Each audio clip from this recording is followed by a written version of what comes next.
Everyone, welcome back to the class. पिछली last classes में हम बायोटेक्नोलॉजी का चैप्टर डिस्कस कर रहे हैं, एनसीईआरटी का चैप्टर नंबर 9। और अभी हमने लास्ट 2 क्लासेस में बायोटेक्नोलॉजी के प्रिंसिपल और उनके प्रोसेसेस को समझा। ठीक है, तो आज हम एप्लीकेशन ऑफ बायोटेक्नोलॉजी को डिस्कस करेंगे आज की क्लास में। पर सबसे पहले मैं आपसे ये कहूँगी कि जो हम अभी बायोटेक्नोलॉजी पढ़ रहे थे वो सिर्फ किताबों तक सीमित नहीं है, बल्कि हमारी हेल्थ केयर, एग्रीकल्चर और इंडस्ट्री को पूरी तरह बदल रही है। और इसलिए आपके एग्ज़ाम के पॉइंट ऑफ व्यू से ये चैप्टर सबसे ज़्यादा स्कोरिंग और इम्पॉर्टेंट हो जाता है। आज के इस लेक्चर में हम बहुत ही सिंपल शब्दों में समझेंगे कि एप्लीकेशन ऑफ बायोटेक्नोलॉजी क्या है, यानी कि इनके अलग अलग क्या क्या उपयोग हैं। हम देखेंगे कैसे मेडिसिन में इंसुलिन बनता है, एग्रीकल्चर में बीटी कॉटन क्या होता है और इंडस्ट्री लेवल पर क्या यूज़ होता है। अगर आप किसी भी कॉम्पिटिटिव या बोर्ड एग्ज़ाम की तैयारी कर रहे हैं तो इस वीडियो को एंड तक ज़रूर देखिए, क्योंकि सारे इम्पॉर्टेंट कॉन्सेप्ट और प्रीवियस ईयर क्वेश्चंस आपके यहीं क्लियर होने वाले हैं। तो चलिए स्टार्ट करते हैं आज के इस लेक्चर को, जिसका टाइटल है एप्लीकेशन ऑफ बायोटेक्नोलॉजी। ये है हमारी पहली स्लाइड, यानी कि जिसमें इंट्रोडक्शन का टाइटल है आपके सामने बायोटेक्नोलॉजी। अगर आप इसमें बायोटेक्नोलॉजी की डेफिनेशन मैंने मेंशन की है, और ये एनसीईआरटी की जो किताब है जिसमें चैप्टर नंबर 10 है आपका एप्लीकेशन ऑफ बायोटेक्नोलॉजी की जितनी भी एप्लीकेशंस हैं, उसके हिसाब से ही मैंने ये एनसीईआरटी की ही ये लाइन्स यहाँ पर लिखी हैं, जो कि इस तरह से हैं। Biotechnology deal with industrial scale production of biopharmaceutical and biological using genetically modify microbes, fungi, plants and animal. इसका सीधा सा मतलब क्या है कि जब हम जेनेटिकली मॉडिफाई यानी लैब में थोड़े से बदलाव किए गए माइक्रोब्स, फंगस, प्लांट या एनिमल का इस्तेमाल करके बहुत बड़े लेवल यानी कि इंडस्ट्रियल स्केल पर हमारे काम की दवाइयाँ या यूज़फुल प्रोडक्ट बनाते हैं, तो उसे बायोटेक्नोलॉजी कहते हैं। जैसे सोचिए, इंसुलिन की दवाई, पहले इसे बनाना बहुत मुश्किल था, लेकिन आज हम बैक्टीरिया के डीएनए में थोड़ा सा बदलाव करके बड़े पैमाने पर इंसुलिन बना लेते हैं। तो यहाँ से स्टार्ट है हमारी एप्लीकेशन ऑफ बायोटेक्नोलॉजी। अब इसका कहाँ कहाँ पर क्या क्या यूज़ है, अब देखते हैं कि बायोटेक्नोलॉजी हमारी रोज़मर्रा की ज़िंदगी और साइंस में कहाँ कहाँ काम आती है। इसके मेन 4-5 बड़े फील्ड्स हैं, जो एप्लीकेशंस हैं, जो हम बुक में पॉइंट्स में जो दिए गए हैं उसके अकॉर्डिंग ही मैंने यहाँ पर मेंशन किए हैं। तो पहला आ जाता है आपका थेरापेटिक्स एंड डायग्नोस्टिक्स, जिसका मतलब है कि बीमारियों का इलाज करना, जैसे नई दवाइयों और वैक्सीन्स को बनाना। डायग्नोस्टिक का मतलब है बीमारी का जल्दी पता लगाना, जैसे कि पीसीआर टेस्ट या एलाइजा टेस्ट हो गया, जिससे बीमारी के लक्षण दिखने से पहले ही उसका पता चल जाता है। देन उसके बाद genetically modify crops for agriculture. Agriculture में इसका बहुत बड़ा रोल है। हम ऐसे प्लांट्स तैयार करते हैं जिन पर पेस्ट हमला ना कर सकें, या जो कम पानी और ख़राब मौसम में भी अच्छी फसल दे सकें, जैसे कि बीटी कॉटन का नाम तो आपने सबने सुना ही होगा।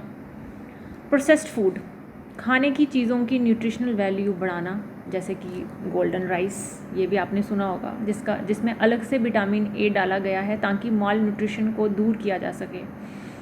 Then bioremediation and waste treatment, ठीक है, ये इन्वायरमेंट को साफ रखने का तरीका है। अगर समुंदर में तेल फैल जाता है यानी कि ऑयल स्पिल हो जाता है, तो हम खास बैक्टीरिया का इस्तेमाल करके उस तेल को ख़त्म कर देते हैं। इस तरह नालियों में और फैक्ट्रीज़ के जो गंदा पानी, वेस्ट वाटर को साफ़ करने के लिए भी हम माइक्रोब्स का ही यूज़ करते हैं। एनर्जी प्रोडक्शन, बायोटेक्नोलॉजी की मदद से ही हम वेस्ट या फिर पेड़ पौधों से बायोफ्यूल्स जैसे कि इथनॉल और बायोगैस बनाते हैं, जो आने वाले समय में पेट्रोल डीजल के बेहतरीन ऑप्शंस हैं, और अभी हाल ही में ऐसा चल भी रहा है। तो ये तमाम एप्लीकेशंस हैं जो मेन फील्ड्स को टच कर रही हैं, और इसी को ही हम और अच्छे से समझेंगे। देखिए, अभी हमने पिछली स्लाइड में ये पढ़ा कि बायोटेक्नोलॉजी क्या है और उसके क्या यूजेस हैं, लेकिन एक साइंटिस्ट के पॉइंट ऑफ व्यू से सोचिए, अगर हमें बायोटेक्नोलॉजी में कोई बड़ी खोज करनी है या कोई प्रोडक्ट बनाना है, तो हमारा मेन फोकस क्या होना चाहिए।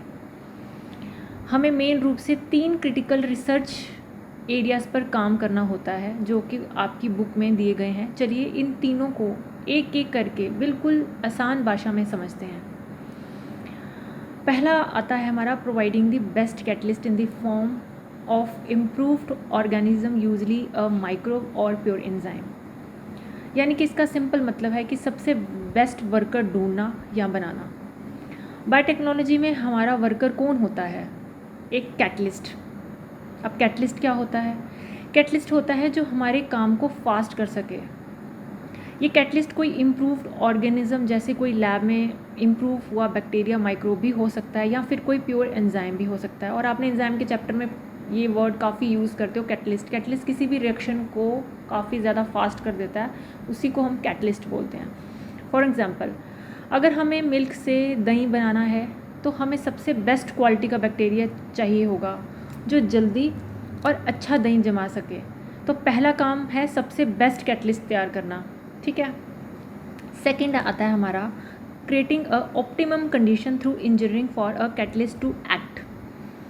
अब आते हैं, इसी को मैं एक्सप्लेन करती हूँ। सोचिए आपने सबसे बेस्ट बैक्टीरिया या एंजाइम तो ढूंढ लिया, लेकिन अगर आप उसे सही माहौल ही नहीं दे पाओगे तो क्या वो काम करेगा? बिल्कुल नहीं। इसलिए हमें जेनेटिक और केमिकल इंजीनियरिंग की मदद से ऐसी ऑप्टिमल कंडीशन जैसे कि आपका परफेक्ट टेम्परेचर, परफेक्ट पीएच और सही न्यूट्रिएंट्स तैयार करना होता है जिसमें वो कैटलिस्ट अपना काम सबसे बेस्ट तरीके से परफॉर्म कर सके। जैसे हमें पढ़ने के लिए एक शांत कमरा और सही लाइट चाहिए होती है ना? बिल्कुल वैसे ही इन माइक्रोब्स को काम करने के लिए परफेक्ट कंडीशन चाहिए होती है जिसमें वो अपनी बेस्ट परफॉर्मेंस दिखाते हैं।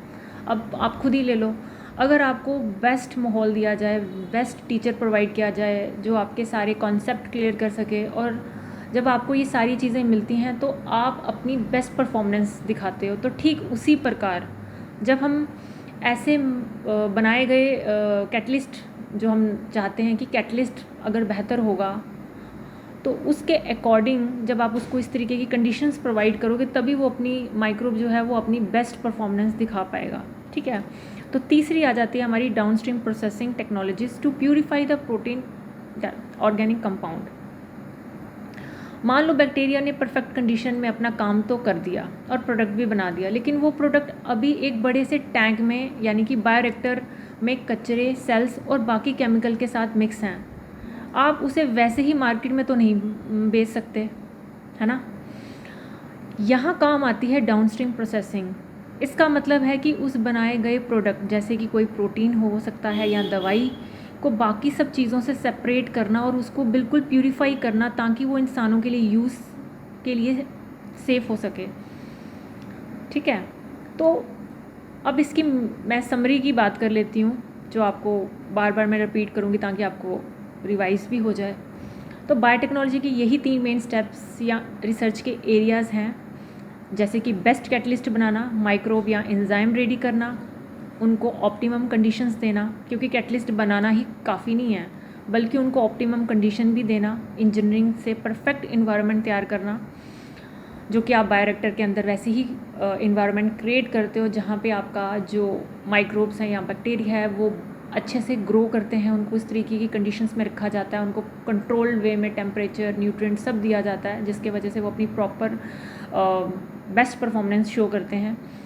तीसरा आया डाउनस्ट्रीम प्रोसेसिंग, वही जो मैंने बताया कि प्रोडक्ट को सेपरेट और प्यूरीफाई करना। आई थिंक आपको ये तीनों ही पॉइंट्स क्लियर होंगे, और अगर फिर भी इसमें किसी तरीके का डाउट है तो आप कमेंट में भी पूछ सकते हैं। तो चलिए हम आगे बढ़ते हैं। अब बढ़ते हैं हम हमारी अगली यही स्लाइड के ऊपर।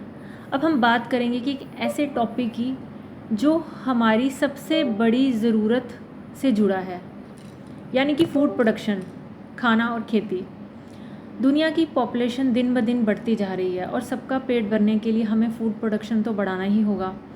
अब खाना बढ़ाने के लिए हमारे पास मेन रूप से 3 ही ऑप्शंस होते हैं जो आपकी बुक में दिए गए हैं। चलिए इन तीनों को आसान भाषा में समझते हैं। To increase food production, 3 main options are considered. First is agrochemical waste agriculture relying on fertilizer and pesticides. ये वो तरीका है जो पिछले कई सालों से चला आ रहा है। इसमें हम फसल को बढ़ाने के लिए और कीड़ों से बचाने के लिए केमिकल फर्टिलाइज़र जैसे कि यूरिया और केमिकल पेस्टिसाइड्स पर निर्भर करते हैं। अब इसमें प्रॉब्लम क्या है? ये जो केमिकल्स हैं ना, ये बहुत ही ज़्यादा कॉस्टली होते हैं और इनका ज़्यादा यूज़ हमारी सॉइल और हेल्थ के लिए भी नुकसानदायक होता है। इसलिए साइंटिस्ट ने दूसरा ऑप्शन सोचा, that is the organic agriculture. आजकल अपने मार्केट में ऑर्गेनिक फ्रूट्स या ऑर्गेनिक वेजिटेबल्स का नाम तो ज़रूर सुना होगा आपने। इस एग्रीकल्चर का सबसे बड़ा रूल है कि नो टू सिंथेटिक केमिकल्स। इसमें हम किसी भी तरह का केमिकल फर्टिलाइज़र या पेस्टिसाइड यूज़ नहीं करते। इसकी जगह हम गोबर की खाद यानी कि मैन्यूर और नेचुरल चीज़ों का यूज़ करते हैं। अब प्रॉब्लम यहाँ क्या है? ये इन्वायरमेंट के लिए तो बहुत अच्छा भी है, लेकिन इसमें बहुत बड़े स्केल पर फसल उतनी जल्दी नहीं बढ़ पाती जितनी बढ़ती पॉपुलेशन के लिए ज़रूरत है। ठीक है, ये इसमें प्रॉब्लम है। तीसरा ऑप्शन हमारे पास आता है genetically engineered crop based agriculture using genetically modify organism to enhance yield and resilience. यही है हमारा बायोटेक्नोलॉजी वाला तरीका। इस पे हम टेक्नोलॉजी की मदद से प्लांट के डीएनए में थोड़ा बदलाव कर देते हैं और जेनेटिकली मॉडिफाई ऑर्गेनिज्म यानी ऐसी फसलें तैयार करते हैं जो खुद ही पावरफुल होती हैं। इसमें दो सबसे बड़े फ़ायदे हैं कि इन्हांस यील्ड यानी कि आप फसल की प्रोडक्शन बहुत इसमें बढ़ जाती है। रेजिलेंस का मतलब क्रॉप के अंदर रेजिलेंस बढ़ जाता है, यानी वो खराब मौसम जैसे कि सूखा, ठंड और पेस्ट के सामने बिना किसी केमिकल के खुद ही कर सकती है। ठीक है, तो अब इसकी समरी मैं आपको बताती हूँ। जैसे कि हमने फूड प्रोडक्शन बनाने के ये 3 ऑप्शंस को डिस्कस किया। फर्स्ट इज़ द एग्रोकेमिकल, जो कि केमिकल पर डिपेंड रहना, लेकिन ये एक्सपेंसिव हैं और हार्मफुल भी हैं। दूसरा ऑर्गेनिक, जिसमें केमिकल को तो बिल्कुल अवॉइड करना है, बिल्कुल बात सही है, बट इसका प्रोडक्शन उतनी तेज़ी से नहीं बढ़ सकता। फिर तीसरा जेनेटिकली इंजीनियर्ड, जीएमओ का यूज़ करना जो प्रोडक्शन भी बढ़ाए और बिना केमिकल के कीड़ों से भी लड़े। तो ये था इस स्लाइड में। अब हम आगे बढ़ते हैं। तो पिछली स्लाइड में हमने फूड प्रोडक्शन बढ़ाने के 3 ऑप्शंस देखे, लेकिन आज हम थोड़े पीछे चलते हैं हिस्ट्री में। जैसे कि 1960s के दौर में, उस समय हमारी दुनिया और हमारे देश के सामने एक बहुत बड़ा क्राइसिस था। पॉपुलेशन बहुत तेज़ी से बढ़ रही थी, लेकिन खेतों में उतना अनाज नहीं उग रहा था। हर तरफ भूख और भूखमरी का खतरा मंडरा रहा था। ऐसे में एग्रीकल्चर की दुनिया में एक चमत्कार हुआ जिसे हम ग्रीन रिवॉल्यूशन कहते हैं।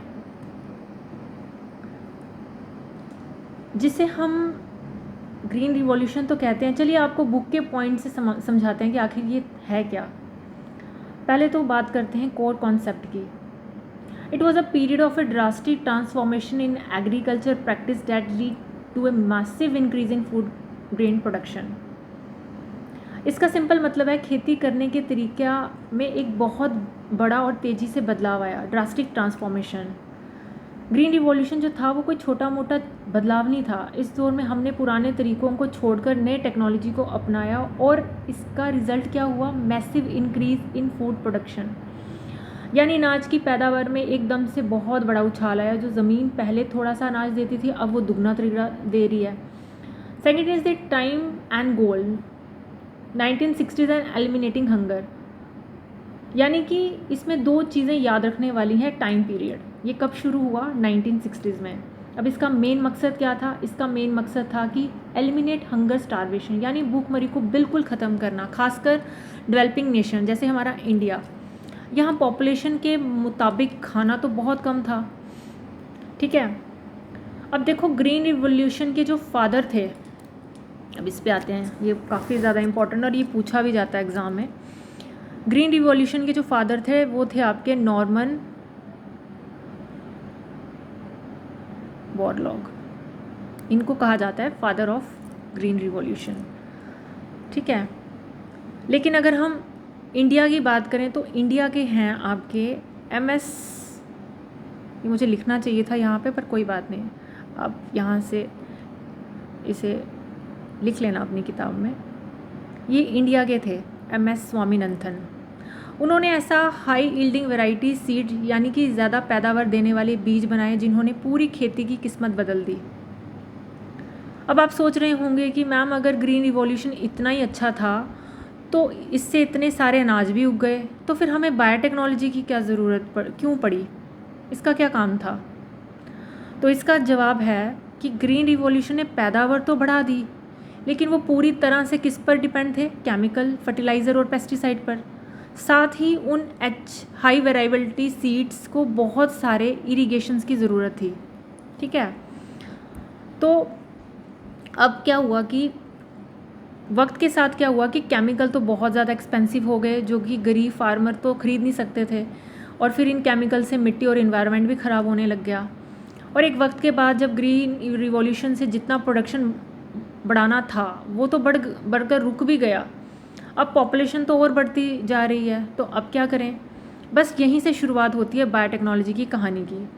जो काम पहले केमिकल से कर रहे थे, अब वही काम हम प्लांट के DNA को अपग्रेड करके बिना केमिकल के करेंगे।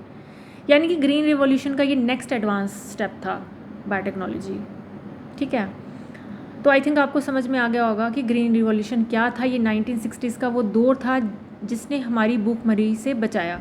अब मेरा आप लोगों से ये सवाल है कि मुझे ये बताइए कि ग्रीन रिवॉल्यूशन के दो सबसे बड़े एडवांटेज क्या थे और उनकी लिमिटेशंस क्या थी? ये बहुत ज़्यादा इम्पॉर्टेंट है, ये पता होना चाहिए आपको। ठीक है, तो क्या इसके एडवांटेज थे? चलो मैं ही आपको बता देती हूँ। इसके जो एडवांटेज थे ग्रीन रिवॉल्यूशन के, एक तो यही था कि massive increase in food production, food grain production. ठीक है, एक तो ये इसका पहला एडवांटेज था। दूसरा सेल्फ सफिशेंसी, और तीसरा आई थिंक मेन तो यही है मेरे को लगता है। तो ये दो मेन एडवांटेज थे जो मैं मेनली आपको बता रही हूँ। एक तो massive increase in food grain production and second is the self sufficiency. सबसे बड़ा फ़ायदा ये है कि गेहूँ और राइस की पैदावार एकदम से दुगनी त्रिगुनी हो गई, जिसने दुनिया को भूखमरी से बचा लिया। ये इसका पहला सबसे बड़ा एडवांटेज था। और दूसरा, इंडिया जैसा डेवलपिंग नेशन जो पहले ही दूसरे देशों से अनाज मंगवाता है, वो अब अपने दम पर पूरी पॉपुलेशन का पेट भरने के लिए के काबिल बन चुका है। तो ये इसके दो मेन एडवांटेज थे। अब बात करते हैं इसकी लिमिटेशन की, कि इसकी लिमिटेशन क्या थी इस ग्रीन रिवॉल्यूशन की। यानी कि पहली लिमिटेशन इसकी ये थी कि too much dependency on chemicals, यानी कि आप किस पे ज़्यादा डिपेंड थे? इसकी ज़्यादा डिपेंडेंसी थी केमिकल्स पर, क्योंकि ग्रीन रिवॉल्यूशन पूरी तरह से इन्हीं केमिकल फर्टिलाइज़र और पेस्टिसाइड पर डिपेंडेंट था। ये केमिकल मिट्टी को बंजर बनाते हैं और इन्वायरमेंट को नुकसान पहुंचाते हैं।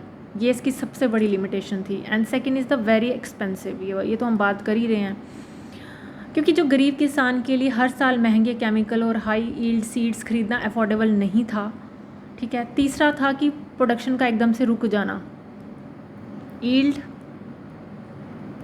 प्लेट्यूड। एक लिमिट के बाद कन्वेंशन ब्रीडिंग और केमिकल से फसल की पैदावार बढ़ना भी बंद हो जाती है।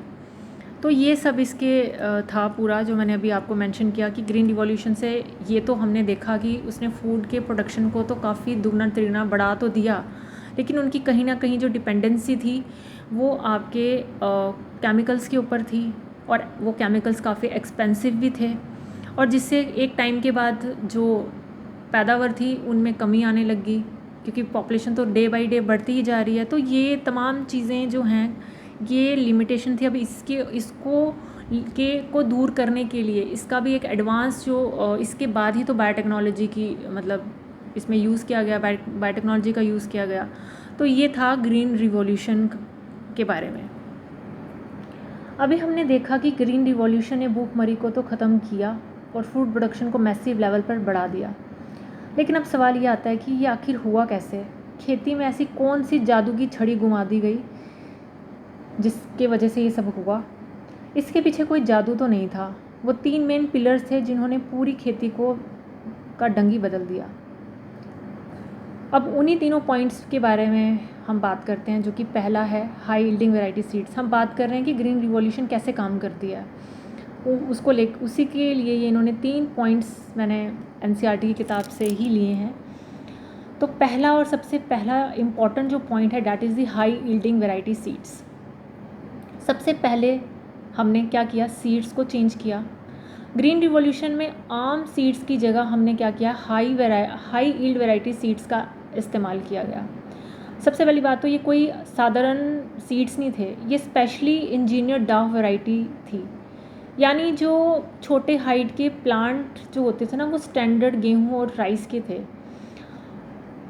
पहले जो बड़े पौधे होते थे वो लंबे तो बहुत हो जाते थे, लेकिन उन पर अनाज कम उगता था और वो तेज़ हवा चलने पर वो टूट कर गिर जाते थे। जैसे कि सोचो, मैं आपको डायग्राम से समझाती हूँ। मान लो ये काफ़ी बहुत बड़ा आपका प्लांट है। अब इस पे क्या होता था ना कि जब भी कोई हवा एयर चलेगी,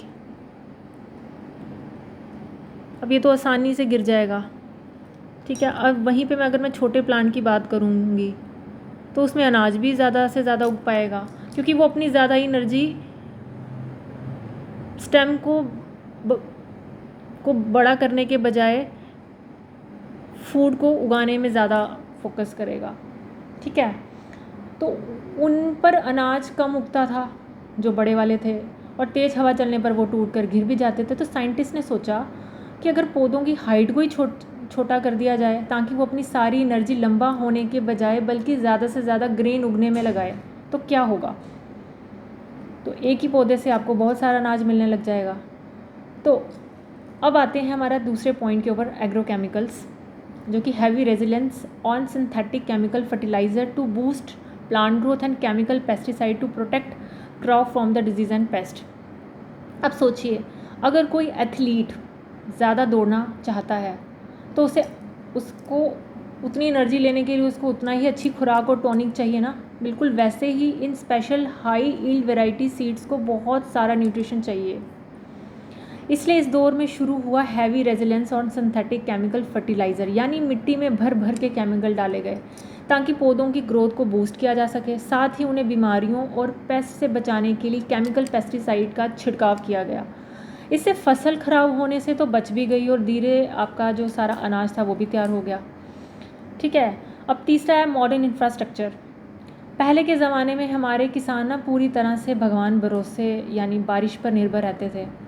अगर बारिश नहीं हुई तो आपकी पूरी फसल ख़राब हो जाएगी, बर्बाद होगी वो। लेकिन ग्रीन रिवॉल्यूशन में हमने खेती को मॉडर्न बना दिया। अब बारिश के भरोसे से शिफ्ट होकर हम एडवांस इरिगेशन नेटवर्क यानी कि पानी देने के मॉडर्न तरीक़ों पर आ गए। अब क्या होता है कि खेतों में ट्यूबवेल लगाए गए, नदियाँ थी उनको रोककर डैम बनाए गए और वहाँ से खेतों तक पानी पहुँचाने के लिए कैनाल निकाली गई।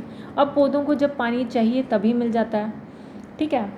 तो ग्रीन रिवॉल्यूशन के काम करने का जो फॉर्मूला था वो यही था कि पहले तो सुपर सीड बनाओ, high yield variety seeds, plus उसके लिए उनको इस तरीके के न्यूट्रिशन प्रोवाइड करो। अगर आपको इतने हाई क्वालिटी के सीड्स चाहिए जो अच्छी पैदावार बना सके, तो उसके लिए आपको उतने ही पेस्टिसाइड्स और केमिकल की भी रिक्वायरमेंट है, क्योंकि ये आपके न्यूट्रिशन को भी पूरा कर देंगे। इन प्लांट्स के जो इनको न्यूट्रिएंट्स जो चाहिए उनकी कमी को भी पूरा कर देंगे, प्लस जो पेस्ट का इन्फेक्शन रहना जो होता है, पेस्ट से जो आपकी फसल ख़राब होती है वो भी बच जाएगी भर भर के जो आप केमिकल यूज़ कर रहे हो उसमें।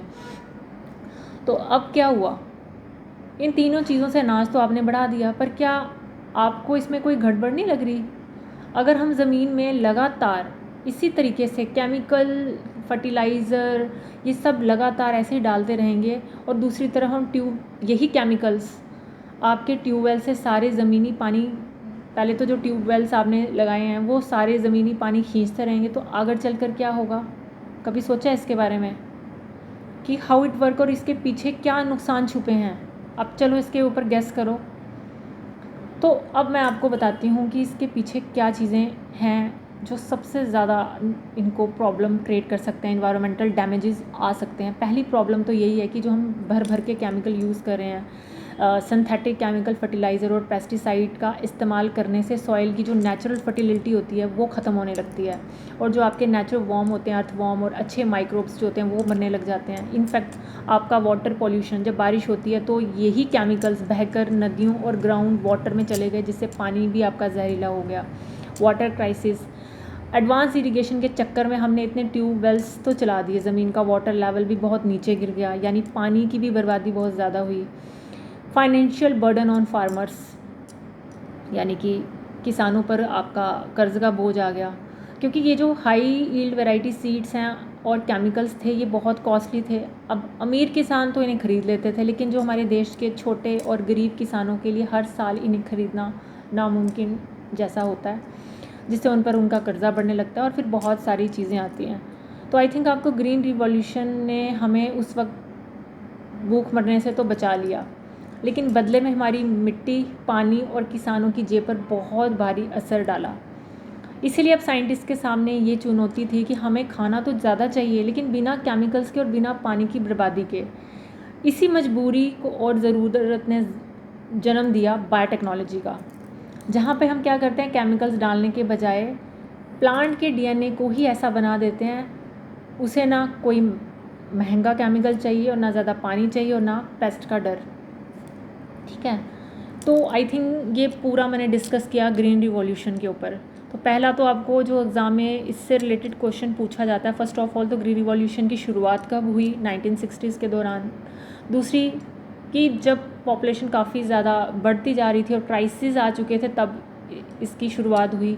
दूसरा कि फ़ादर कौन हैं, नॉर्मन बोरलॉग, और दूसरा कि इंडिया के कौन हैं, MS स्वामीनाथन। तो इनको आपको याद रखना है, और इन्होंने कैसे काम किया, इसके क्या फ़ायदे रहे ग्रीन रिवॉल्यूशन के, जो कि मैं पहले ही बता चुकी हूँ कि इन्होंने पैदावार तो बढ़ा दी काफ़ी ज़्यादा, और अगर इन्होंने प्रोडक्शन बढ़ा दी, प्लस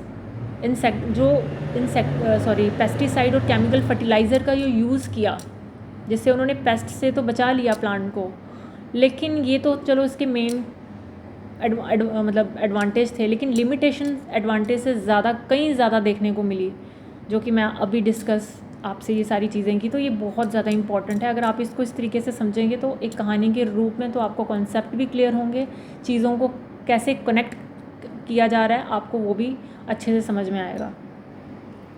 मेजर अचीवमेंट्स, ये वही मेंशन किया जिसको मैं ऑलरेडी एक्सप्लेन कर चुकी हूँ कि ग्रीन रिवॉल्यूशन की मेन अचीवमेंट्स क्या थी। According to the NCERT text book मैंने वही मेंशन किया कि उसमें 3 टाइम्स आपकी फूड प्रोडक्शन को बढ़ा दिया। सेल्फ सफिशेंसी, यानी इंडिया जैसे देश में जो खाना हम बाहर से इंपोर्ट करते थे, अब हम खुद आत्मनिर्भर हो चुके हैं। ठीक है, तो एक तो ये अचीवमेंट थी। बाकी जो साइंटिस्ट का नाम मैं पहले ही बता चुकी थी आपको, ये मैं पहले ही मेंशन कर चुकी हूँ। ये मेजर अचीवमेंट्स को डिस्कस किया गया है। फिर मैंने लिमिटेशन और चैलेंजेस क्या थे वो मैंने अभी पूरी कहानी के रूप में आपको समझाया कि इस ग्रीन रिवॉल्यूशन में जो हम केमिकल फर्टिलाइज़र और पेस्टिसाइड का यूज़ कर रहे थे उससे इकोनॉमिक कॉस्ट काफ़ी बढ़ गई, और इन्हीं केमिकल फर्टिलाइज़र और पेस्टिसाइड का यूज़ करके हमारी सॉइल की जो फर्टिलिटी थी वो कम हुई। वाटर पोल्यूशन, क्योंकि जो केमिकल्स हम डाल रहे थे वही बहते हुए हमारे ट्यूबवेल्स में, कैनाल्स में स्प्रेड होते हुए आपको दिख रहे थे, मतलब काफ़ी सारी चीज़ों का लॉस हो रहा था, ग्राउंड वाटर पोल्यूशन भी बढ़ रहा था। देन उसके बाद breeding ceiling, conventional plant breeding reach it maximum genetic limit, it could no longer increase crop yield any further to feed the growing population. हमने ग्रीन रिवॉल्यूशन से खाने की प्रोडक्शन को तो बढ़ा दिया, पर उसको यूज़ करते करते हमने कहीं ना कहीं सॉइल की फर्टिलिटी खो दी, इन्वायरमेंटल डैमेज जैसे ये काफ़ी तमाम नुकसान हमें देखने को मिलते हैं इसके। तो इसको ओवरकम करने के लिए फिर बायोटेक्नोलॉजी की शुरुआत हुई। ठीक है, एक चीज़ मैं आपको बताना चाहूँगी, जैसे कि बहुत सारे बच्चों को कन्फ्यूज़न होगी टिश्यू कल्चर को लेकर। देखो, ये जो ग्रीन रिवॉल्यूशन की शुरुआत हुई थी ना, इसको भी मैं थोड़ा सा कहती हूँ, क्योंकि जो टिश्यू कल्चर की शुरुआत थी ना वो 1950 में ही हो चुकी थी। ठीक है, तो 1950s में टिश्यू कल्चर की खोज, मतलब टिश्यू कल्चर की टेक्निक के बारे में पता चल चुका था। ठीक है, दूसरी बात 1960s में, इसे कनेक्ट करना तभी आप इस कहानी को अच्छे से समझ पाओगे। 1960s में तो आपका ये आ गया ग्रीन रिवॉल्यूशन, ठीक है। 1960s में आया था ग्रीन रिवॉल्यूशन, जहाँ पर chemical plus high yield variety के सीड्स का यूज़ किया गया, ठीक है। ये 1960s की कहानी है। अब ये जो इसके बाद की कहानी है ना 1970s और 1980s की, यहाँ पर बेसिकली मॉडर्न बायोटेक का यूज़ किया गया आपकी क्रॉप्स में, एग्रीकल्चर में। इस डॉट्स को कनेक्ट करना, हम इस अभी जो मैंने डिस्कस किया ना, वो मैंने ग्रीन रिवॉल्यूशन को डिस्कस किया। टिश्यू कल्चर इससे पहले ही आ चुका था। अब आपके मन में सवाल होगा कि टिश्यू कल्चर अगर पहले ही आ चुका था तो फिर हमने इसको क्यों नहीं यूज़ किया। देखो, टिश्यू, हमारा ग्रीन रिवॉल्यूशन का मेन जो टारगेट था वो ये था कि भूखमरी को जल्दी से ख़त्म करना। लेकिन टिश्यू कल्चर जो है, इसको आप बड़े स्केल पर खेती में यूज़ नहीं करेंगे, नहीं कर सकते इसको, बल्कि उस टाइम पे हमारा पूरा फोकस था केमिकल और कन्वेंशनल ब्रीडिंग को लेकर। तो इस वजह से हम, इसलिए क्योंकि ये सिर्फ जेनेटिक तो डीएनए को तो नहीं चेंज कर रहा है, ये तो सिर्फ उसके टिश्यू कल्चर में तो हम सिर्फ मिट्टी के बजाय प्लांट को टेस्ट ट्यूब में ग्रो करवा रहे हैं। हम तो सिर्फ उसको वैसे, जैसे अभी मॉडर्न बायोटेक्नोलॉजी की बात करें जहाँ पर तो हम प्रॉपर डीएनए की मॉडिफिकेशन करके यूज़ कर रहे हैं, उसमें हम किसी तरीके का कोई केमिकल नहीं यूज़ करें, कोई फर्टिलाइज़र यूज़ नहीं कर रहे, ठीक है। तो इस डॉट को कनेक्ट करना 1950s में टिश्यू कल्चर की खोज हो चुकी थी, बट 1960 में जो हमारा मेन फोकस था कि भाई पॉपुलेशन तेज़ी से बढ़ती जा रही है, भूखमरी की स्थिति आ चुकी है, उसको ओवरकम करने के लिए ही इसकी शुरुआत हुई थी ग्रीन रिवॉल्यूशन की। और उसके लिए 2 साइंटिस्ट हैं, उन्हें आप याद रखना। फिर उसके बाद जब इसमें हमने देखे कि क्या क्या लिमिटेशंस हैं, अब उसको ओवरकम करने के लिए ही आगे चलकर बायोटेक्नोलॉजी का यूज़ किया गया, ठीक है। इस स्लाइड में है आपका कि strategies for enhancement in food production. अब ये देखने के बाद, इस टाइटल को देखने के बाद, सबसे पहले आपके मन में ये जो सवाल आ रहा होगा वो यही आ रहा होगा कि अगर 1950s में टिश्यू कल्चर की शुरुआत हो गई थी, तो ग्रीन रिवॉल्यूशन तो 1960s में आया था, तो अगर इसकी शुरुआत 1950s में ही हो चुकी थी तो फिर हम ग्रीन रिवॉल्यूशन की ज़रूरत ही क्यों पड़ी। हम तो टिश्यू कल्चर से भी ये प्रॉब्लम सॉल्व कर सकते थे, तो फिर हमने उससे क्यों नहीं की। और हम यहाँ पे टाइटल भी लिख रहे हैं कि ये भी एक स्ट्रैटेजी है for enhancement in food production. ऐसा सवाल आपके मन में आ सकता है। तो देखो, इसका क्या आंसर है, इसके पीछे का क्या लॉजिक है। अब मैंने वही बताया ना कि 1960 में ग्रीन रिवॉल्यूशन की आपको ज़रूरत ही क्यों पड़ी, क्योंकि टिश्यू कल्चर ज़्यादा इफेक्टिव होना चाहिए था उस हिसाब से। तो चलो इसको अब समझते हैं कैसे। पहली चीज़ आती है कि सबसे बड़ा पॉइंट है आपको ये समझना कि टिश्यू कल्चर जो होता है ना, वो प्लांट की बीमारी को दूर करता है, लेकिन उसकी जेनेटिक को चेंज करके उस पर उगने वाले अनाज को नहीं बढ़ाता, पहली चीज़ तो, ठीक है। तो टिश्यू कल्चर बेसिकली करता क्या है। अगर आपको एक पुरानी वैरायटी का गेहूं का पौधा मान लो है, वो बीमार है, तो टिश्यू कल्चर उस बीमार पौधे को तो स्वस्थ हेल्दी प्लांट तो बना देगा, लेकिन वो पौधा हेल्दी होने के बाद भी सिर्फ 10 दाने की ही गेहूँ उगा पाएगा। क्योंकि उसके पास जेनेटिक कैपेसिटी ही उतनी है। और ग्रीन रेवोल्यूशन ने क्या किया, ग्रीन रिवॉल्यूशन ने हमें कन्वेंशनल ब्रीडिंग से ऐसी नई वैरायटीज़ बनाई जो एक पौधे पर 10 से ज़्यादा 200 दाने गेहूँ उगाएगा। तो समझ रहे हो उसका क्या कंक्लूज़न निकला। मतलब ये है कि 1950s में हमारे पास पौधे हेल्दी बनाने की टेक्निक तो थी जो कि टिश्यू कल्चर है, लेकिन हमारे पास ऐसी हाई यील्डिंग वैरायटीज़ ही नहीं थी जो पूरे देश का पेट भर सकें। वो वैरायटी हमने 1960s में क्रॉस ब्रीडिंग से बनाई। एक तो उस टाइम पे क्या होता था कि जिस टाइम पे ये टेक्निक आई थी, सॉरी टिश्यू कल्चर वाली, तो उस दौर में ये काफ़ी ज़्यादा महंगी और कॉम्प्लेक्स टेक्नोलॉजी थी। इसके लिए तो सबसे पहले आपको highly advance air conditioner, first of all तो 100% स्टरलाइल एयर कंडीशनर लैब चाहिए, महंगे केमिकल्स जैसे कि न्यूट्रिएंट्स और हार्मोन, और बहुत स्किल्ड साइंटिस्ट की ज़रूरत पड़ती है। और उस टाइम पे जब भूखमरी की से हम जूझ रहे थे तो क्या उस टाइम हमें इस तरीके की चीज़ें हम अफोर्ड कर सकते थे? क्योंकि उस टाइम पे जिस तरीके के हालात थे और हमें इसमें high advance 100% sterile air conditional lab चाहिए, मैनेज केमिकल्स, महंगे केमिकल्स और बहुत स्किल साइंटिस्ट की ज़रूरत होती थी उस टाइम पे, तो वो दिक्कत भी थी एक तो वो चीज़।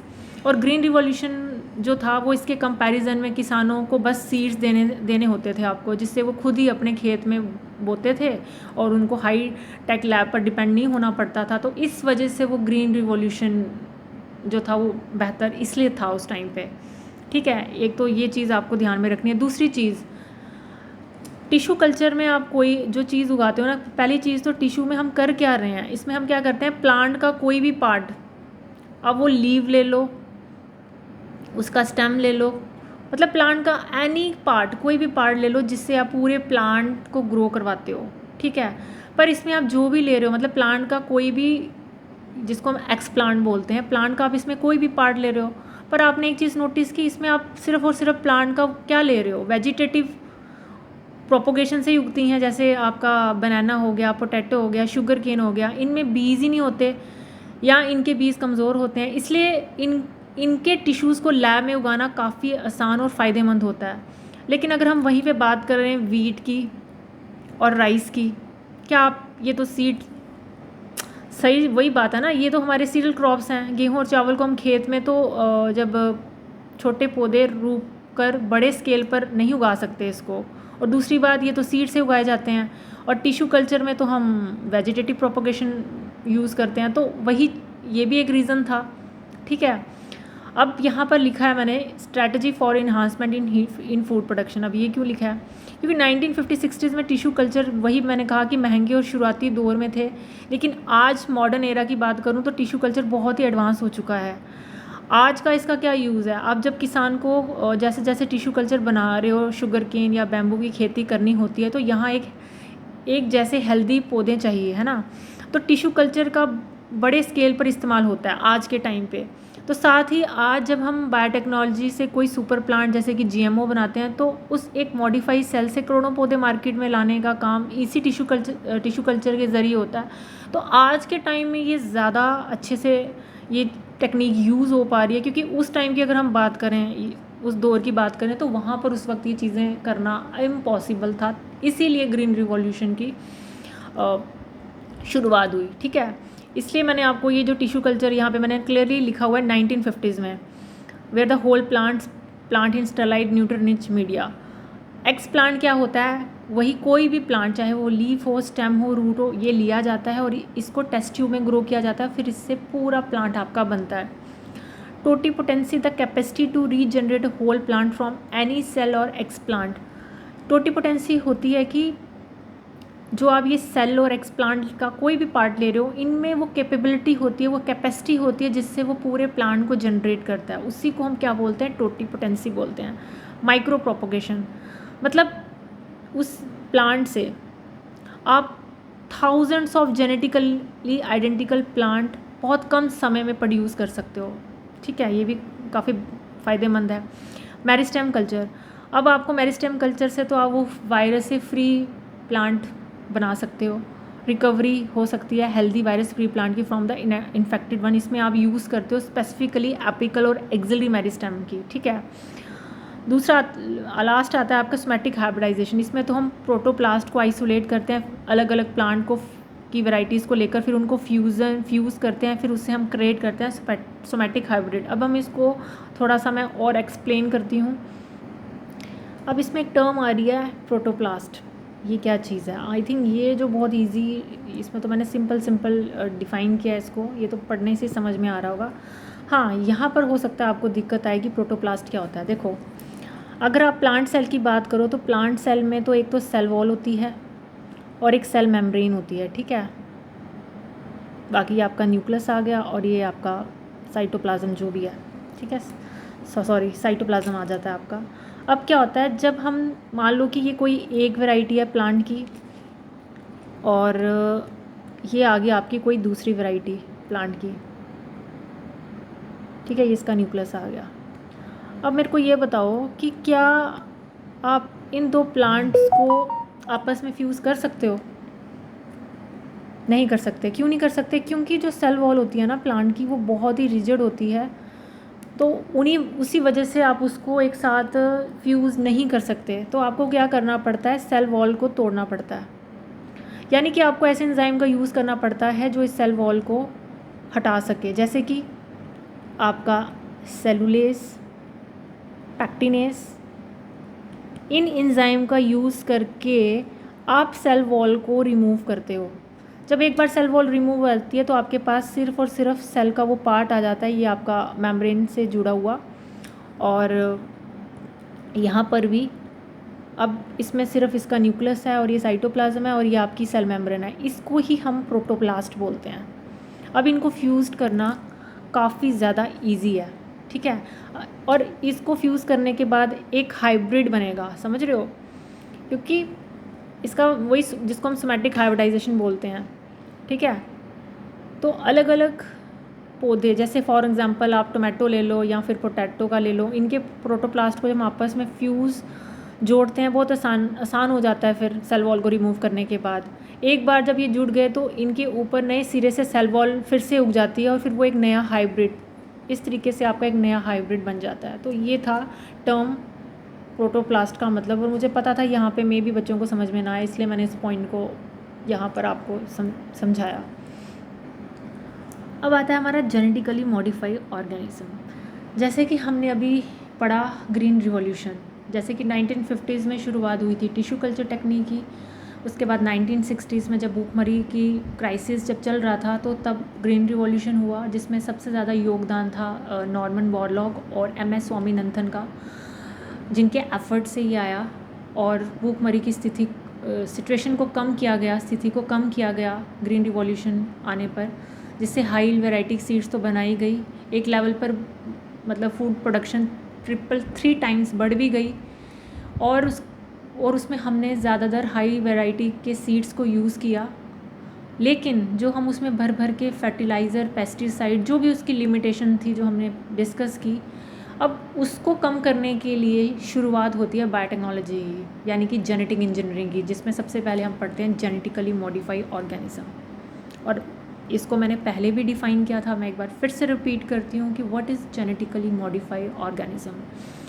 तो जेनेटिकली मॉडिफाइड ऑर्गेनिज्म वो होते हैं, कोई भी लिविंग ऑर्गेनिज्म, चाहे वो प्लांट हो, एनिमल हो या फिर बैक्टीरिया हो, फंजाई हो, जब हम उसके DNA को अल्टर करते हैं या फिर हम ये कहें कि मैन्युपुलेट कर रहे हैं उसको, इस तरीके से मैन्युपुलेट करके हम उसमें DNA में जो बदलाव लाते हैं ताकि हमारी जो क्रॉप है उसमें इम्प्रूव आ सके, क्वालिटी सुधर सके, पेस्ट से उसको बचाया जा सके, इसलिए इसको यूज़ किया जाता है जेनेटिकली मॉडिफाइड। और इसमें आपको कोई भी बाहर से स्प्रे नहीं देना की ज़रूरत है, जैसे उसमें आप दे रहे थे ग्रीन रिवॉल्यूशन में कितना यूज़ कर रहे थे आप फर्टिलाइज़र।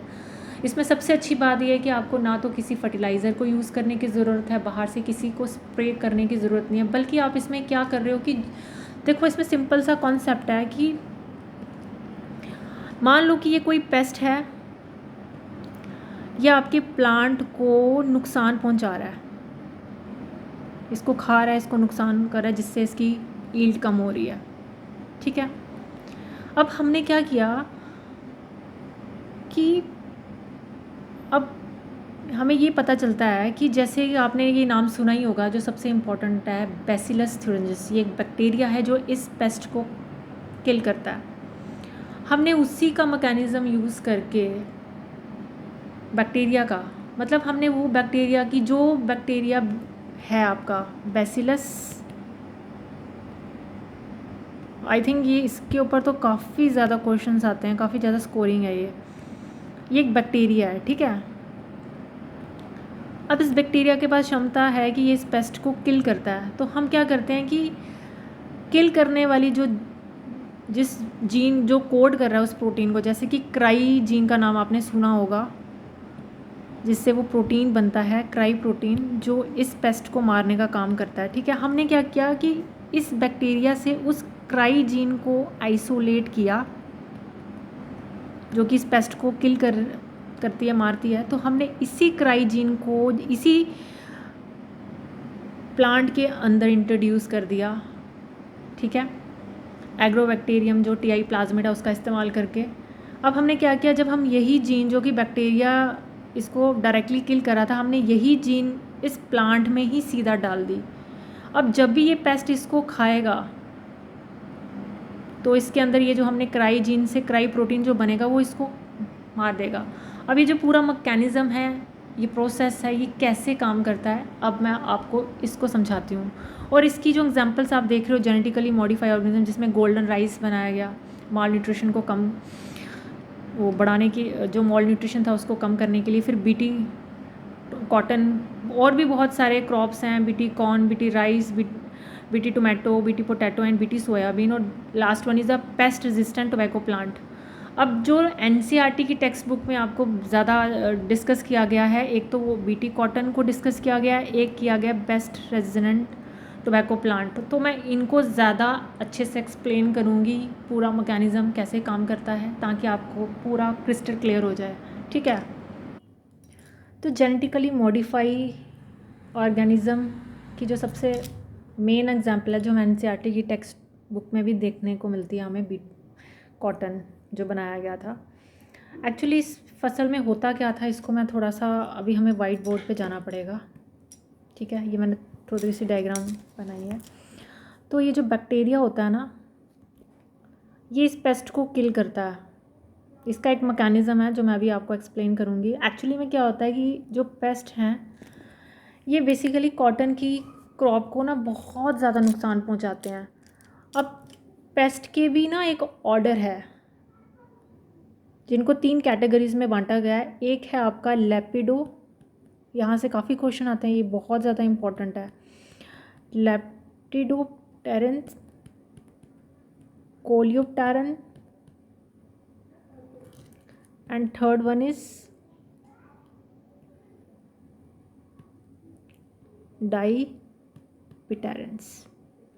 ये इस पेस्ट को मैंने, ये इंसेक्ट की अलग अलग 3 कैटेगरीज़ हैं, यहाँ यूँ कहें कि ये ऑर्डर है जिस पर बैक्टीरिया असर करता है। ये वाला जो बैक्टीरिया, ये इन कैटेगरीज़ पर असर करता है। अब ये जो पहले वाली कैटेगरी है, ये दरअसल आपकी बटरफ्लाइज या मॉथ, यानी कि जो इनके बच्चे होते हैं, जैसे कि बटरफ्लाई के तो उसको कैटरपिलर या उस मॉथ इल कहते हैं। ये फसलों की जो पत्तियां होती हैं उनको चबाकर सबसे ज़्यादा नुकसान पहुंचाते हैं ये वाले। तो ये बटरफ्लाई के लिए बटरफ्लाइज हैं ये का, या फिर आपका मॉथ। और ये जो कोलियोप्टेरन वाले हैं, ये फसलों के अनाज को बहुत ज़्यादा ख़राब करते हैं, और ये मेनली आपके बीटल्स कहा जाता है। अगर अब बात करें डाईपिटेरेंस की, ये जनरली मॉस्किटोस, इसमें आते हैं आपके फ्लाइज, ठीक है। अब बात करते हैं इसकी, ये बेसिकली काम कैसे करता है। अगर आपको पता हो कि इस बैक्टीरिया के पास एक ऐसी जीन होती है जिसको हम बोलते हैं क्राई जीन, ठीक है। एक बात याद रखना, जब भी हम जीन को जब हम लिखते हैं ना, तो उसमें हमेशा हम स्मॉल लेटर का यूज़ करते हैं, और जब प्रोटीन लिखते हैं तो हम उसको कैपिटल में लिखते हैं। तो इसमें एक जीन थी क्राई जीन, जो कि एक प्रोटीन बनाती थी जिसको हम बोलते हैं क्राई प्रोटीन के नाम से। ये बैक्टीरिया के अंदर ना इनएक्टिव होता है ये प्रोटीन। इसको एक्टिवेट होने के लिए अल्कलाइन pH चाहिए, ठीक है। तो आप सोच रहे होंगे कि अगर इसके पास ये, मतलब यूँ समझो इसको हम प्रोटॉक्सिन बोलते हैं।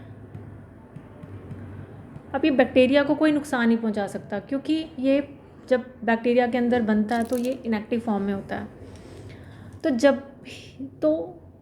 जब ये इंसेक्ट को इन्फेक्ट करता है ना, जैसे इंसेक्ट खाएंगे, मान लो कि आपने क्या किया, चलो इस पे बात पे आते हैं। सबसे पहले हम इसी टॉक्सिन की बात कर लेते हैं, इंसेक्ट में तो बाद में आते हैं। हमने क्या किया कि जो इसकी ये वाली जीन है ना, इसको दरअसल हमने आइसोलेट कर लिया, ठीक है।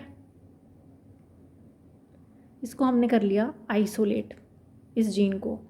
और आपको वो पता होगा एग्रोबैक्टीरियम ट्यूमिफेशियन, जो कि एक बैक्टीरिया जो प्लांट में ट्यूमर कॉज करता है। हमने ट्यूमर कॉज करने वाली जो उसके अंदर जीन थी उसको डिसहार्म करके अपने टारगेट की जीन यानी कि इस क्राई जीन को डाल दिया उस टीआई प्लाज्मिड के अंदर। ये आपका प्लाज्मिड है, इसमें हमने ये जीन डाल दी, मान ये आपका टीआई प्लाज्मिड आ गया, ठीक है। हमने इसको प्लांट के अंदर ट्रांसफॉर्म कर दिया। अब प्लांट के जीनोम का ये पार्ट बन चुका है, यानी कि प्लांट में अब आपकी क्राई जीन आ चुकी है और प्लांट ने भी अब मान लो ये क्राई प्रोटीन बनाना शुरू कर दिया है, ठीक है, जिसको प्रोटोटॉक्सिन बोलते हैं, ठीक है। अब देखो प्रोटॉक्सिन बन चुका है, अभी तक प्लांट के अंदर भी ये इनएक्टिव फॉर्म में है, तो जैसे कि बैक्टीरिया के अंदर भी इनएक्टिव फॉर्म में था, अब होता क्या, क्योंकि अब हमने प्लांट के अंदर ये बना दिया, हमने इस जीन को उस प्लांट के अंदर डाल दिया, यहाँ पे हमने जेनेटिकली क्या कर दिया, मॉडिफाई कर दिया डीएनए को प्लांट के अंदर। अब प्लांट के पास आ चुका है ये प्रोटॉक्सिन, ठीक है। और दूसरी तरफ बात करें, ये आपका प्लांट है, ठीक है। अब हुआ क्या कि ये जो आपका पेस्ट है ये जैसे ही इस पत्ती को खाने लगता है, क्योंकि हमने तो अब इसके अंदर वो टॉक्सिन वाली जीन डाली हुई है, अब ये पेस्ट जैसे ही इसको खाने लगता है, चबाने लगता है, तो जैसे ही वो चबा कर इसके गट तक पहुंचता है, अब टॉक्सिन तो इसके अंदर जा चुका है, अभी भी वो इनएक्टिव फॉर्म में है वो टॉक्सिन जो इसने खाया, ठीक है। अब होता क्या है कि जैसे ये खाता है ना, प्लांट टिश्यू के साथ साथ जो इनएक्टिव, आप क्योंकि ये तो इनएक्टिव होता है, अब ये पत्तियों के साथ साथ इसको भी खा लेता है, ठीक है। अब होता क्या है कि जैसे ही ये प्रोटॉक्सिन, मान लो कि ये इंसेक्ट जो आपका पेस्ट है, ये इसके, मैं स्टमक की बात करूँ, ये इसका आ गया स्टमक, जैसे ही ये इसके स्टमक में पहुंचता है और जैसे ही इसको वो एल्कलाइन पीएच मिलता है 9 के आसपास, अब यहाँ पर क्या होता है कि ये प्रोटीन जो है प्रोटॉक्सिन ये वाला, ये बेसिकली एक्टिव हो जाता है। अब ये जो एक्टिव हो चुका है प्रोटीन क्रिस्टल अब सॉल्युबल हो जाते हैं। अब इंसेक्ट के गट में मौजूद जो प्रोटीज एंजाइम होते हैं, ये जो प्रोटीज एंजाइम तो ऑलरेडी इसके गट में ही प्रेजेंट होते हैं, ये क्या करते हैं, कट करते हैं और एक्टिव टॉक्सिन में बदल देते हैं, प्रोटीज ही इसको कन्वर्ट कर रहा है, ठीक है।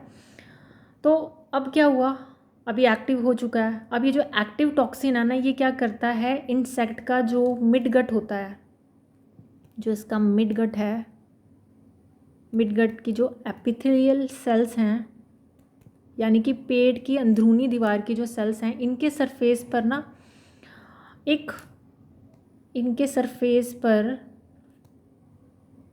एक स्पेसिफिक रिसेप्टर प्रेजेंट होता है, कैथरीन लाइक रिसेप्टर।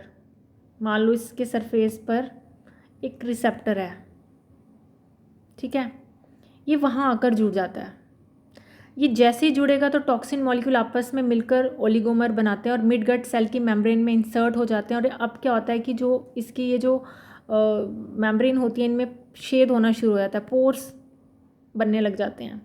जैसे ही पोर बनते हैं उसकी वजह से ऑस्मोटिक बैलेंस बिगड़ जाता है, सेल्स के अंदर जो भी इन पानी और भी ऑयंस जो भरे हुए होते हैं वो सेल वॉल से होते हैं और फट जाते हैं, यानी कि सेल की लाइसिस हो जाती है और इंसेक्ट मिडगट पूरी तरह डैमेज तो हो जाता है, जिससे वो कुछ ही टाइम में स्टारवेशन और अल्टीमेटली उसकी इंसेक्ट की क्या होती है, डेथ हो जाती है, ठीक है। आई थिंक आपको ये समझ में आ गया, इसको फिर से समरी के तौर पर समझते हैं, या फिर मैं इसको स्लाइड पर ही चलते हैं, चलो हम स्लाइड पे आते हैं, ठीक है। तो कहने का मतलब था कि हमने क्या किया, इसकी समरी ये है कि जो आपका बीटी बैक्टीरिया है,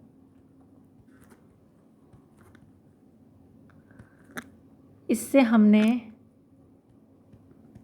आइसोलेट की क्या, क्राइजीन, और उसको किस में इंसर्ट कर दिया, इनटू टीआई प्लाज्मिड में, ठीक है। उसके बाद हमने इसको बीटी प्लांट के अंदर, बीटी प्लांट क्रिएट कर लिया, कैसे, ट्रांसफॉर्म करके, ठीक है। अब क्या होता है कि ये तो हमारा बन चुका है। अब जब इंसेक्ट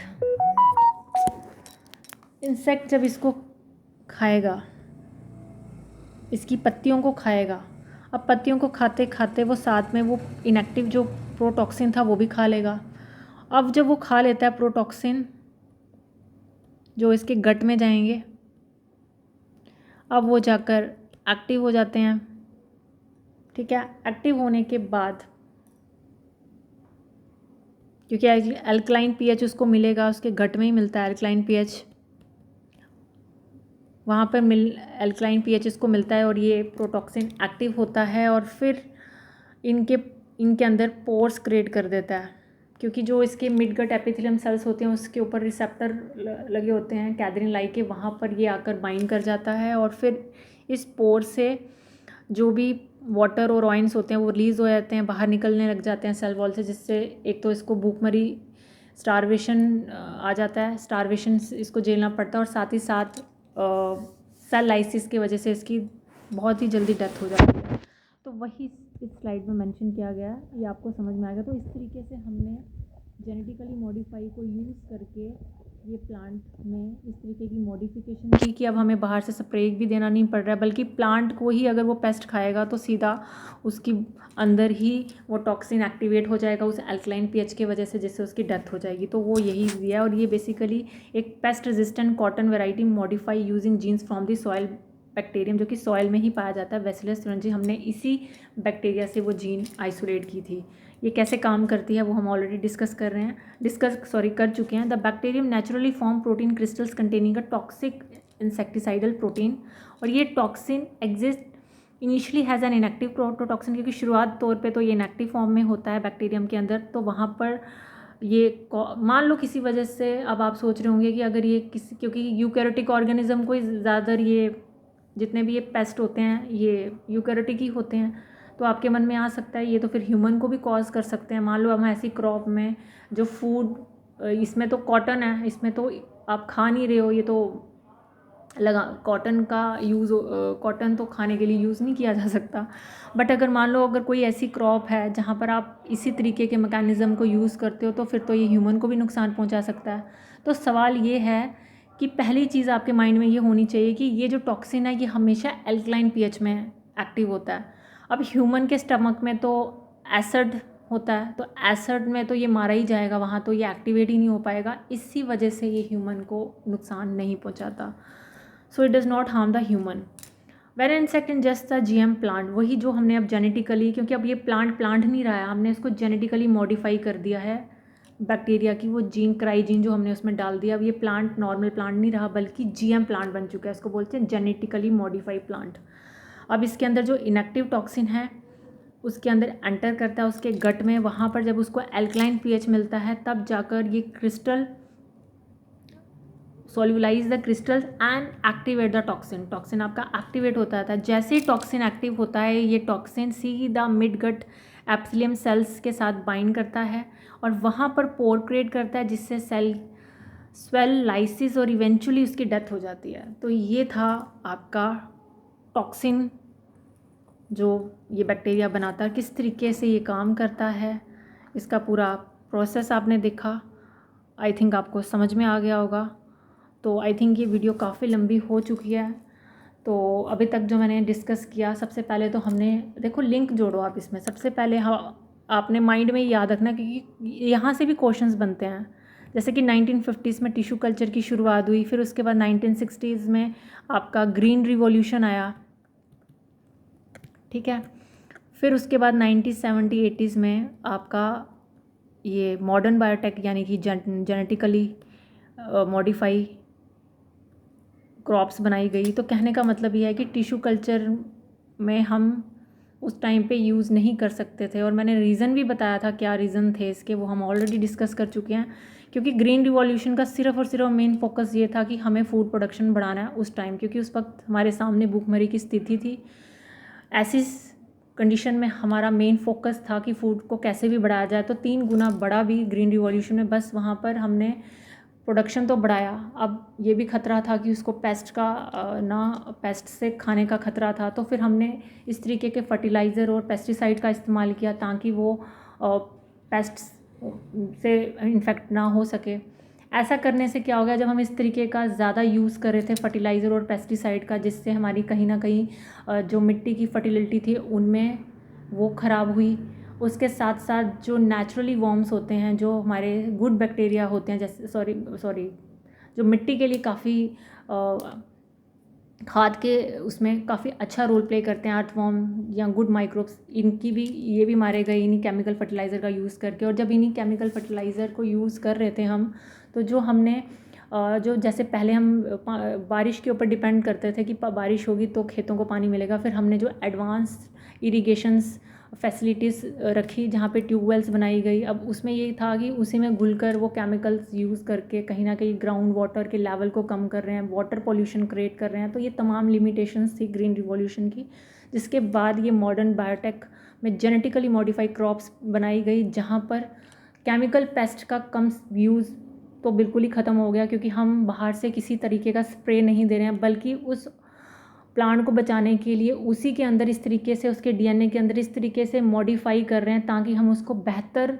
बना सकें, ताकि उसके अंदर वो कैपेसिटी आ सके, कैपेबिलिटी आ सके। उसको इस तरीके से हम उसके डीएनए को मैन्युपुलेट कर रहे हैं, मॉडिफाई कर रहे हैं, अपग्रेड कर रहे हैं, ताकि कोई भी पेस्ट उसको अफेक्ट ना कर सके। अब जैसे कि आपने बीटी कॉटन में देखा किस तरीके से हमने उस बैक्टीरिया से वो क्राई जीन को आइसोलेट किया और प्लांट के अंदर हमने उसको ट्रांसफॉर्म कर दिया, उसको जेनेटिकली मॉडिफाई बना दिया। अब वो पेस्ट जैसे ही उस लीफ को खाएगा, कॉटन की लीफ को खाना स्टार्ट करेगा, वैसे ही उसके अंदर वो टॉक्सिन को एक्टिवेट होगा अल्कलाइन पीएच मिलने पर, और किस तरीके से वो उसकी गट की सेल्स को किस तरीके से पोर क्रिएट करता है, जिससे सेल की लाइसिस हो जाती है और वो डेथ हो जाता है। तो आई थिंक ये कितना बढ़िया एग्जाम्पल था, और यही एनसीईआरटी की टेक्स्ट बुक में एक्सप्लेन किया गया है।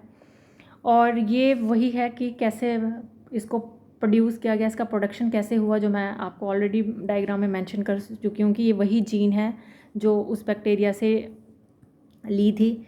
और ये कॉटन सेल हैं जिसके हमने प्लांट को, ये अमाल्टियाई प्लाज्मिड हमने डाल दी, फिर प्लांट सेल में इसको ट्रांसफॉर्म किया। अब ये देखो, अब इस प्लांट सेल के अंदर वो जीन आ चुकी है।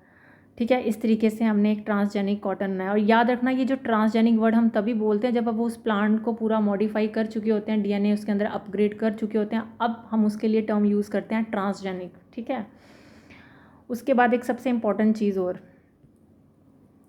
ये जीन बहुत इंपॉर्टेंट है, ये वही जीन है क्राई जीन।